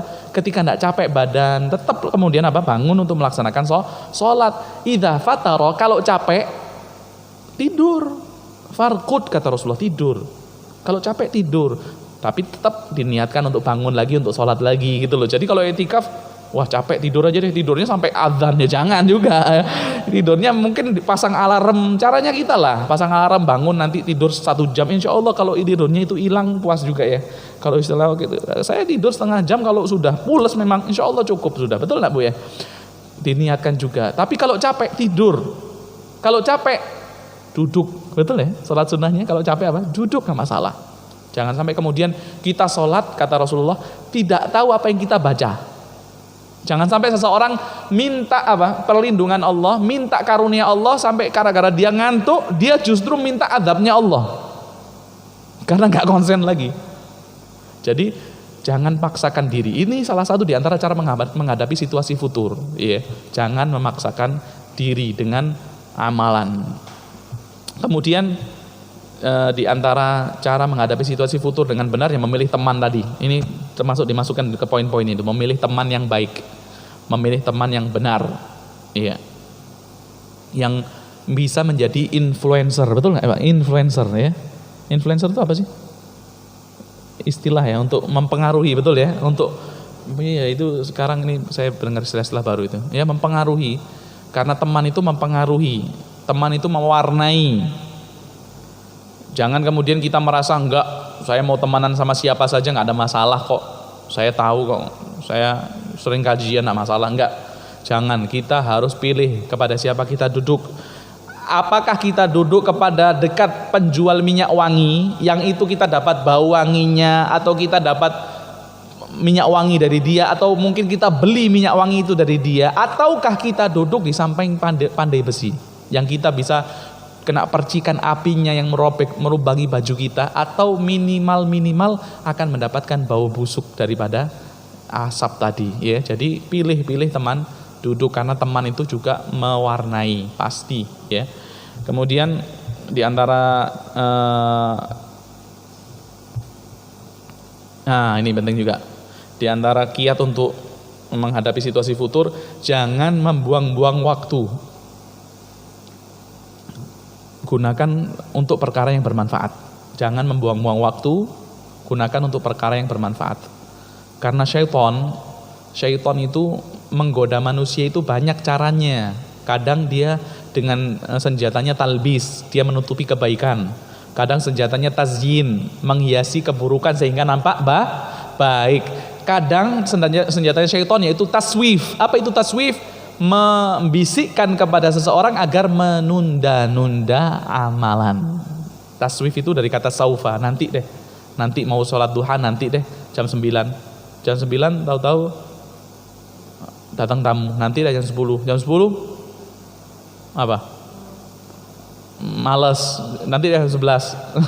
Habis waktunya. Kalau nanti itu apa? Nah, itu diantara senjata syaitan untuk agar menghindarkan seseorang daripada beramal. Kemudian yang terakhir nih, memiliki rutinitas harian yang tidak pernah kita tinggalkan. Rutinitas harus ada, kita memiliki rutinitas. Contohnya zikir pagi petang, contohnya baca Al-Quran, itu harus dirutinitaskan, ya. Contohnya kalau Ramadan ini ya sholat taraweh, jangan sampai satu malam pun ketinggalan, misalnya seperti itu. Kalau nggak sholat di masjid ya sholat di rumah, kan boleh gitu ya.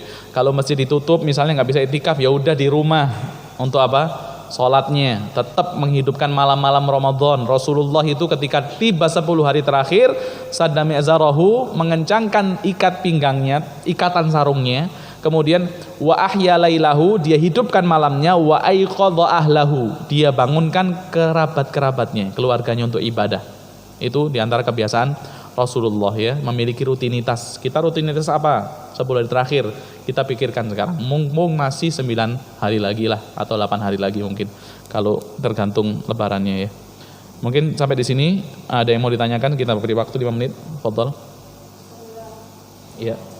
Ya.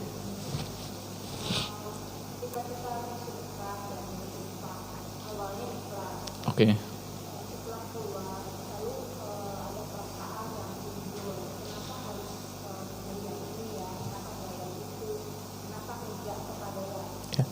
Betul.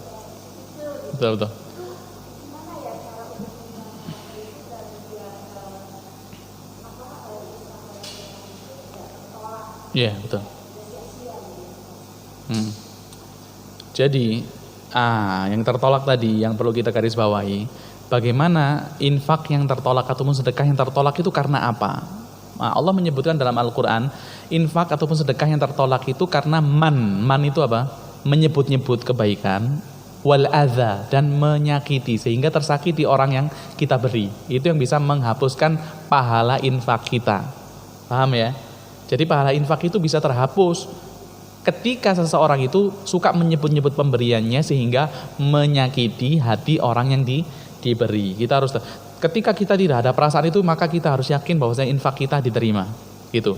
Kemudian ada perasaan, kenapa kepada si fulan ya, kenapa nggak kepada si fulan, gitu ya. Ini pernah dialami oleh para sahabat. Ada seorang yang bernama, siapa namanya ya, saya lupa itu. Bapaknya sahabat, anaknya sahabat, kakeknya juga sahabat kalau nggak salah. Saya lupa. Ini bapaknya bawa misalnya 10 kantong uang, ya, dibawa ke masjid, ditaruh di masjid, diwakilkan kepada orang yang di masjid untuk membagikan harta itu tadi kepada orang yang membutuhkan. Oke. Kok subhanallah, Ma'an namanya anaknya namanya Ma'an, Mim Ain Nun. Anaknya ini masuk masjid, ada bagi-bagi duit, anaknya merasa butuh, dia ambil duit itu. Oke, dia pulang sampai rumah, dia cerita sama bapaknya, wallah saya dapat harta di masjid tadi. Hah? Yang bagi si fulan? Iya. Saya nggak rela, ini bukan untuk kamu, ini harta untuk selain kamu itu anakku, kata bapaknya gitu. Iya kan itu. Akhirnya bapak sama anak ini berkelahi. Anaknya merasa butuh, merasa memang dia apa? Layak untuk mendapatkan harta itu. Bapaknya, enggak, kamu itu anakku, nanti takutnya kalau aku kasih ke kau nggak dapat pahala gitu loh, kamu kan di bawah tanggunganku gitu. Oke. Akhirnya saking debat-debatnya sampai menemui Rasulullah, dua orang ini, bapak sama anak ini. Diceritakanlah itu sama Rasulullah. Maka Yazid nama bapaknya, kata Rasulullah apa? Laka ma nawaita ya Yazid, kau apa yang sudah kamu niatkan wahai Yazid, maksudnya ya udah kamu dapat pahala. Walaka ma akhadta ya Ma'an, apa yang kamu ambil sudah buat kamu wahai Ma'an. Jadi nggak ada itu kemudian kita nggak dihitung ketika kita salah, kenapa kita menyesal, enggak, tetap dihitung sama Allah, tetap akan mendapatkan ganjaran, ya. Bahkan kepada anaknya saja dapat ganjaran, apalagi kepada mungkin si fulan yang mungkin kita dapati setelah kita beri dia kurang care sama kita. Itu banyak kejadian gitu ya, nyesel kita, ya Allah kenapa saya kasih kemarin ya, gitu ya. Ini syaitan mau memainkan, akhirnya mengharapkan agar kita itu ngungkit-ngungkit, kamu kan saya bantu kemarin, supaya menyakiti perasaan dia, supaya apa? Supaya nggak dapat pahala, kan gitu tuh lagi. Paham ya? Jadi agar seperti itu. Jadi ada kadang kita dikecewakan sama orang yang kita kasih gitu ya. Tapi jangan kemudian kita merasa gimana, kemudian kita nggak mau kasih lagi, jangan. Tetap kita kalau bisa, tetap kita berikan kebaikan yang memang sudah kita berikan rutin sama dia. Abu Bakar As-Siddiq, waktu putrinya Aisyah itu terkena fitnah oleh kaum munafikin, ya fitnah dia berbuat zina kepada salah satu orang para sahabat yang ketika dia salah satu sahabat yang ketika dia ketinggalan, ya. Kemudian ada salah satu sepupunya Abu Bakar yang namanya Mistah, itu biasa mendapat suplai per bulannya daripada Abu Bakar. Kok subhanallah Mistah ini termasuk orang yang membesarkan hadisatul ifk ini, peristiwa apa? Fitnahnya Aisyah ini. Dia suka ngomong-ngomongin Aisyah juga. Maka Abu Bakar itu ngomong apa? Abu Bakar ngomong, demi Allah aku nggak akan infak lagi sama kamu. Abu Bakar ngomong gitu. Maka Allah tegur. Setelah Aisyah itu dibersihkan namanya di surat An-Nur, ya. Innalladzina ja'u bil ifki, itu semua satu lembar itu membahas bahwasanya Aisyah itu terlepas daripada perbuatan yang keji gitu ya, zina. Kemudian pada ayat berikutnya Allah katakan wal yasta'fifil ladzina, ini. Apa itu ya? Supaya lupa. Bentar. Surah An-Nur dicatat nih. Ayat wala ya'tali ulul fadli minkum, ayat ke-22.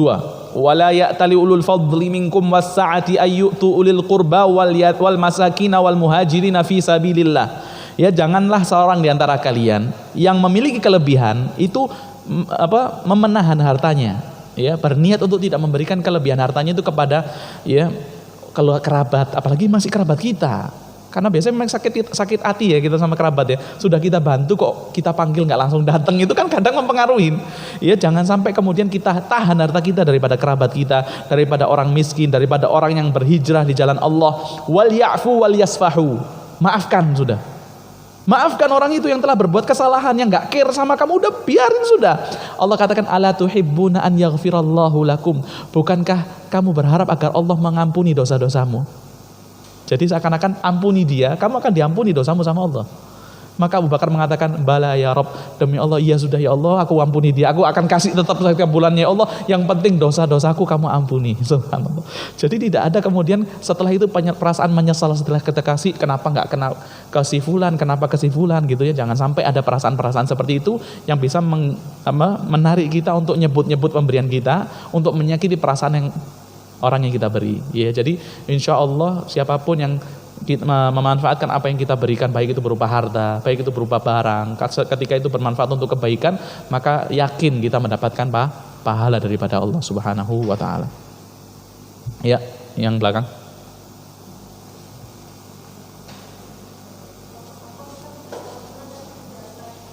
Oke, 3 senjata syaitan untuk menyesatkan manusia. Talbis. Makanya ada buku Talbis Iblis, ya. Ada buku karya Ibnul Qayyim, Talbis Iblis. Talbis itu artinya menutupi kebaikan. Jadi seseorang dibutakan benar dengan kebaikan.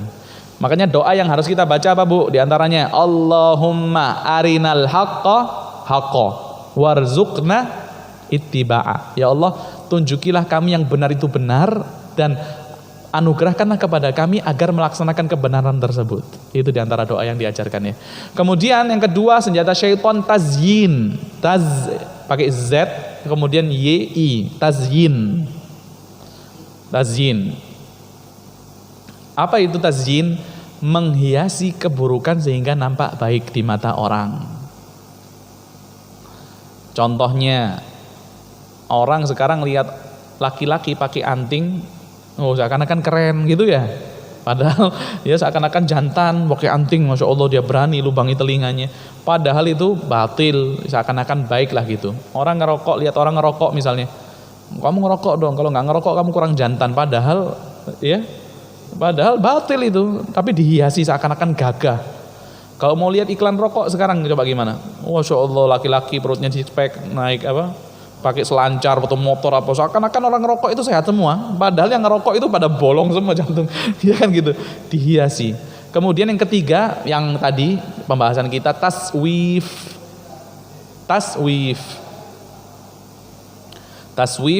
yaitu menunda-nunda. Siapapun di antara kita yang sadar terjangkit salah satu di antaranya, maka sadarlah itu adalah tipu daya syaitan. Termasuk di antara tipu daya syaitan. Ya. Ada lagi? Taswif. Iya.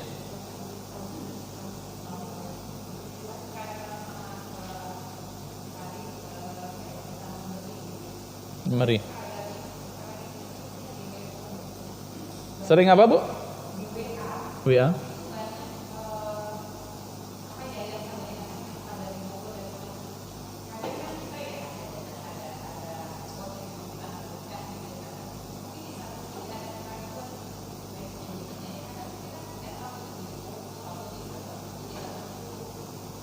Bisa apa? Oke. Broadcast gitu ya, untuk minta bantuan bro.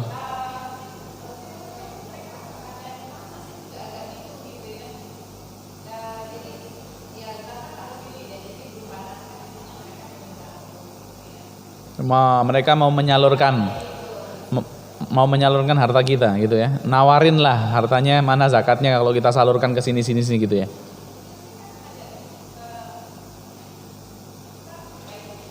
Oke. Oke, iya. Bagus ya, betul. Pertanyaannya mungkin lebih dari kita bagaimana berhati-hati supaya harta kita memang tersalurkan kepada tempat yang benar, yang memang benar untuk dakwah atau untuk apa gitu ya, harta sedekah kita, betul. Itu kalau kita bisa seperti itu, alangkah baiknya. Kita misalnya harta kita, misalnya uang kita ini, sedekah kita, kalau bisa saya salurkan untuk lembaga ataupun untuk media dakwah yang memang benar-benar dakwahnya itu memperjuangkan sunnah gitu. Jangan sampai sembarang media dakwah kita support dengan harta kita. Justru bisa jadi nanti media dakwah yang tadi yang kita support itu justru ngembosin dakwah sunnah gitu ya. Sekarang ini mungkin ada broadcast beberapa asatidz kita yang misalnya ada beberapa media mungkin Fatwa TV ya, itu kita sebutkan saja nggak masalah. Itu juga butuh donasi kita karena untuk bikin tower, untuk apa macam. Oh ini kita lihat, oh masya Allah ustadz-ustadz yang tergabung di dalamnya itu masya Allah yang kita kenal bagaimana akidah mereka, bagaimana manhaj kita, maka kita lebih pengen untuk harta kita agar tersalurkan ke lembaga ataupun apa media dakwah itu, karena kita yakin itu dakwahnya benar, dakwahnya sesuai dengan sunnah. Kalau sekarang banyak orang kemudian apa, kita nggak bisa dakwah nih, kita nggak tahu ayatnya, kita nggak tahu hadisnya, kita nggak bisa nyampein, tapi kita bisa bantu dengan harta kita. Kemudian banyak orang yang sadar ketika mendengar media dakwah tersebut, kan kita dapat pahalanya juga gitu loh. Ya jangan sampai kemudian kita berikan kesembarangan lembaga, kesembarangan media dakwah yang justru nanti menyesatkan orang. Itu boleh kalau kita lakukan seperti itu, lebih bagus lagi ya, selektif di dalam apa menyalurkan harta kita. Tapi kalau misalnya ada donasi misalnya gempa apa semua ya, butuh, kita lihat kita terenyuh, ya udah deh kita kasih. Kalau nanti diselewengkan sama dia, sama mungkin salah satu panitia atau apa, mungkin kumpulnya 1 miliar yang dibagi cuma 900 juta atau mungkin lebih banyak daripada itu yang ditilap gitu ya. Maka kita harus yakin kayak tadi Ma'an tadi, kayak Yazid tadi, kita harus yakin bahwasanya pahala kita sudah apa? Sudah sampai istilahnya gitu. Selagi kita tidak menyebut-nyebut, tidak menyakiti tadi. Karena ini kan berarti kan salah alamat itu ya Bu ya. Yang tadi itu Yazid sama Ma'an itu kan salah alamat, yang ambil anaknya, tapi tetap kata Rasulullah lakama nawaita. Yang penting niat kita gimana? Yang penting niat kita gimana ketika membantu. Tapi tetap kalau bisa yang makan harta kita itu, yang memanfaatkan harta kita itu yang benar-benar kita yakini kebenarannya, kayak tadi. Kayak Rasulullah jangan mengatakan apa? La tusahib illa mu'minan. Janganlah berteman kecuali dengan orang beriman. Maksudnya apa? Orang yang berteman dengan kita itu yang biasanya makan uang kita, yang biasanya kita traktir. Kalau bisa orang yang nanti setelah kita traktir sholat dia, setelah kita traktir dia baca Al-Quran, subhanallah kan gitu ya. Pahalanya ke mana? Ke kita. Selama kekuatannya itu karena makanan yang kita berikan, maka pahalanya juga ke kita gitu loh. Jadi jangan sampai kita berteman kecuali dengan orang beriman. Sama. Kalau bisa kita berikan harta kita itu untuk yang memang benar-benar kita yakinilah kebaikannya atau apa gitu ya.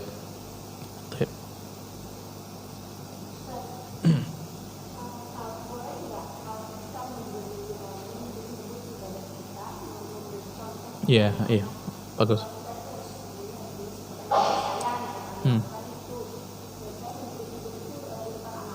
Oke. Oke, ya. Iya. Jadi beda. Bedakan riya dengan memotivasi ya. Memotivasi dengan riya.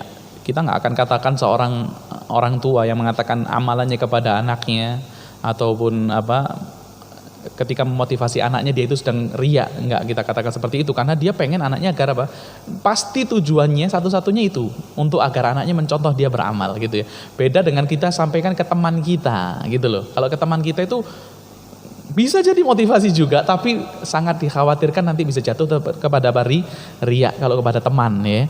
Tapi tetap bisa juga sebagai bentuk motivasi. Pernah suatu ketika Rasulullah itu ya memotivasi para sahabat, kemudian satu orang sahabat yang pertama kali meletakkan hartanya ketika itu kemudian diikuti yang lainnya. Maka barulah kemudian Rasulullah mengatakan man dalla ala khairin, kalau nggak salah itu hadisnya, atau mungkin bukan hadis itu tapi maknanya sama. Barang siapa yang menunjukkan kepada satu kebaikan kafa'ilihi, dia itu seperti mendapatkan ya pahala orang yang mengerjakan kebaikan tersebut. Iya. Barang siapa yang bersedekah kemudian ditiru orang yang setelahnya, maka bagi dia pahala sedekah yang dia berikan, kemudian pahala sedekah orang-orang yang bersedekah tanpa Allah mengurangi pahala-pahala orang yang bersedekah tadi. Jadi bisa jadi memotivasi, malah dia mendapat pahala yang sangat banyak. Tapi kita yang lebih tahu Bu, hati kita gimana, lemahnya hati kita, berbolak-baliknya hati kita gimana, kita lebih tahu lah. Kita yang lebih tahu bagaimana hati kita selamatnya lah.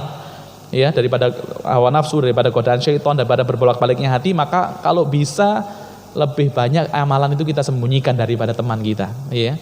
Karena bisa jadi kemudian kita ingin memotivasi, syaitan balikkan niat kita, kemudian kita riya di hadapan mereka, maka wallah itu naudzubillah, jangan sampai seperti itu. Karena Allah puji juga di Al-Baqarah 271. Allah katakan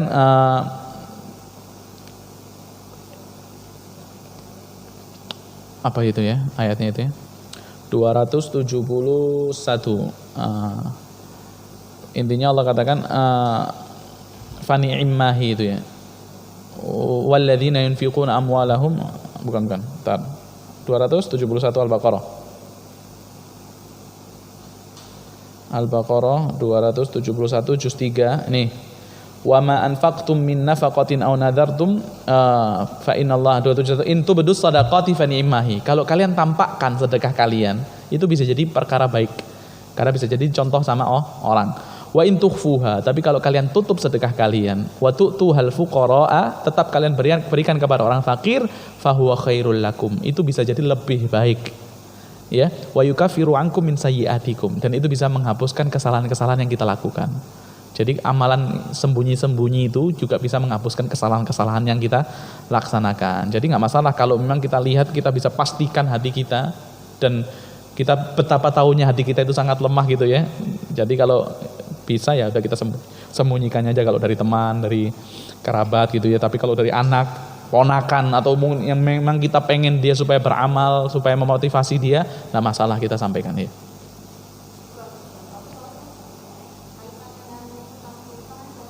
Oke.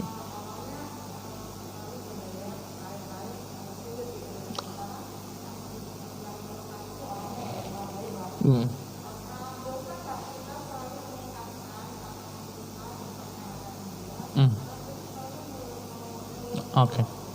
Iya. Ya, justru Ibu, orang yang punya utang kepada kita, kemudian dia sebelumnya bayarnya itu lancar-lancar aja, kemudian mungkin ketika mungkin pandemik dia kesusahan untuk bayar utang sama kita, ya. Atau mungkin kita lihat kurang sungguh-sungguh lah dia ketika membayar utangnya. Boleh nggak kita ingatkan? Boleh. Malah harus kita ingatkan. Tapi tetap mengingatkannya yang benar, yang baik ya. Dalam arti jangan sampai menyakiti perasaan dia. Ya, harus. Malah kita salah kalau kita nggak ingatkan orang tersebut yang punya utang sama kita. Tinggal caranya aja gimana. Ketika mengingatkan orang tersebut, caranya baik, caranya sopan, dan insya Allah ya itu akan menjadi kebaikan dia. Nggak dosa, nggak, malah bagus untuk supaya mengingatkan dia, siapa tahu dia lupa atau mengingatkan dia gitu. Tapi kalau seumpama kita sudah memberikan utang, sudah jatuh tempo, tapi kemudian kita ulur lagi, kita berikan tenggang waktu lagi, maka kita juga mendapat keutamaannya Bu. Apa keutamaannya? Wallah alam, kalau nggak salah dia dihitung bersedekah sesuai dengan uang yang dihutangkan kepada orang tadi. Itu setiap harinya. Misalnya Ibu masih uangnya nyangkut di orang 5 juta, udah jatuh tempo belum bisa bayar, Ibu dihitung infak sedekah 1 hari 5 juta. Tapi tetap ibu juga ingatkan dia gitu loh ya. Tapi ibu berikan tenggang waktu kepada dia, mungkin diperpanjang 1 minggu lagi, 1 bulan lagi. Itu ibu mendapatkan apa? Keutamaan yang sangat besar. Siapa yang sanggup di antara kita sedekah sehari 5 juta? Gak ada yang sanggup ya. Apalagi manusia, sifatnya salah satunya pelit juga itu manusia. Apalagi kalau sudah banyak anak bikin pelit lagi. Subhanallah. Iya. Innal walada mabkhalatun majbanatun. Anak itu bikin pelit, bikin pengecut, itu anak. Itu sudah sifat manusia. Kalau sudah makin banyak anaknya, kalau enggak memang dia yakin anak itu titipan Allah, dia enggak yakin apa yang dijanjikan Allah ya, maka itu anak akan bikin dia itu pelit. Aduh, di rumah masih banyak anak, susu masih belum kebeli, atau mungkin susu masih untuk 2 bulan ke depan masih belum aman, masa aku sedekah 2 bulan dipikirkan sama dia. Ini kan yang diminta perlindungan sama Rasulullah tadi ya, minal hammi, dari sesuatu yang belum kejadian udah dipikirkan. Akhirnya nggak bisa sedekah gara-gara mikir 2 bulan yang akan datang. Ini anak itu bikin kadang pengecut, kadang bikin orang itu pelit ya. Jadi nggak masalah kita ingatkan ya, tapi tetap kita harus ya berikan tenggang waktu lah kalau kita dapati dia kesusahan membayarnya. Gimana? Oh enggak ya, namanya akadnya kan hutang piutang. Malah harus dicatat malahan. Kalau banyak, kalau memang kita nggak tahu bagaimana itu, kata Allah fakatibuhu, tulis. Intadayan tu bidainin faktubuh, tulis. Jangan sampai kemudian ada orang utang kita 10 juta. Misalnya kemudian kita, ayo tulis ya. Wah, ini ndak ikhlas. Ini bukan ndak ikhlas, yang ikhlas ndak ikhlas. Ini perintah Al-Qur'an, tulis. Jadi ikhlas ndak ikhlas itu bukan dari situ ketahuannya. Tulis ya. Ingatkan, ikhlas kemarin jangan dibahas, ngapain kamu bahas masalah ikhlas saya ketika ngutangin ya kan gitu. Ingatkan, tulis enggak masalah. Iya. Hah? Galakan yang ngutang terkadang ya. Mungkin sampai sini ya, cukup ya. Kita cukupkan kajian kita dengan baca doa kafaratul majlis. Subhanakallahumma bihamdika asyhadu an la ilaha illa anta astaghfiruka wa atubu ilaik. Assalamualaikum warahmatullahi wabarakatuh.